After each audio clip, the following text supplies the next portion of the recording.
ನಮಸ್ತೆ ವೀಕ್ಷಕರೇ.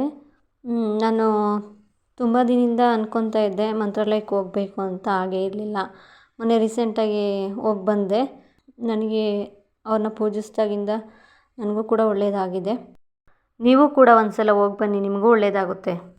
ಒಬ್ಬ ಭಕ್ತನ ಕಷ್ಟಕ್ಕೆ ತಕ್ಷಣ ಸ್ಪಂದಿಸುವ ಮಹಾನ್ ಯೋಗಿ ಯಾರು ಗೊತ್ತಾ? ಇಂದಿಗೂ ಜೀವಂತವಾಗಿ ಭಕ್ತರನ್ನು ಕಾಪಾಡುತ್ತಿರುವ ದೈವಿಕ ಶಕ್ತಿ ಯಾರು ಗೊತ್ತಾ? ಅವರು ಗುರು ರಾಘವೇಂದ್ರ ಸ್ವಾಮಿ. ಗುರು ರಾಘವೇಂದ್ರ ಸ್ವಾಮಿಗಳು ಕೇವಲ ಒಬ್ಬ ಸಾಧು ಅಲ್ಲ, ಅವರು ಭಕ್ತರ ಜೀವನವನ್ನು ಬದಲಾಯಿಸುವ ದೈವಿಕ ಶಕ್ತಿ. ಮನುಷ್ಯನ ಕಷ್ಟವನ್ನು ಕೇಳಿ ಅದಕ್ಕೆ ಪರಿಹಾರ ಕೊಡೋದು ಇವರ ವಿಶೇಷತೆ.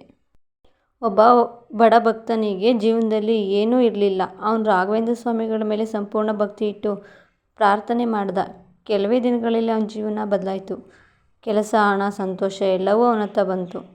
ಇದು ಅದೃಷ್ಟ ಅಲ್ಲ, ಇದು ಗುರುಗಳ ಕೃಪೆ.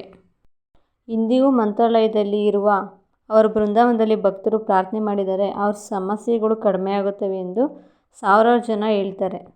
ನಂಬಿಕೆ ಇರಬೇಕಷ್ಟೇ. ನೀವು ಕೂಡ ಜೀವನದಲ್ಲಿ ಕಷ್ಟ ಅನುಭವಿಸ್ತಿದ್ದೀರಾ? ಒಮ್ಮೆ ಮನದಿಂದ ಗುರು ರಾಘವೇಂದ್ರ ಸ್ವಾಮಿಗಳನ್ನು ನೆನಪಿಸ್ಕೊಳ್ಳಿ. ಅವ್ರು ನಿಮ್ಮನ್ನು ಎಂದಿಗೂ ಕೈಬಿಡಲ್ಲ. ಗುರು ರಾಘವೇಂದ್ರಾಯ ನಮಃ ಎಂದು ಕಮೆಂಟ್ ಮಾಡಿ ಮತ್ತು ಈ ವಿಡಿಯೋವನ್ನು ನಿಮ್ಮ ಸ್ನೇಹಿತರಿಗೆ ಶೇರ್ ಮಾಡಿ. ಹೆಚ್ಚಿನ ವಿಡಿಯೋಗಳಿಗಾಗಿ ನಮ್ಮ ಚಾನಲನ್ನು ಸಬ್ಸ್ಕ್ರೈಬ್ ಮಾಡಿ. Thank you.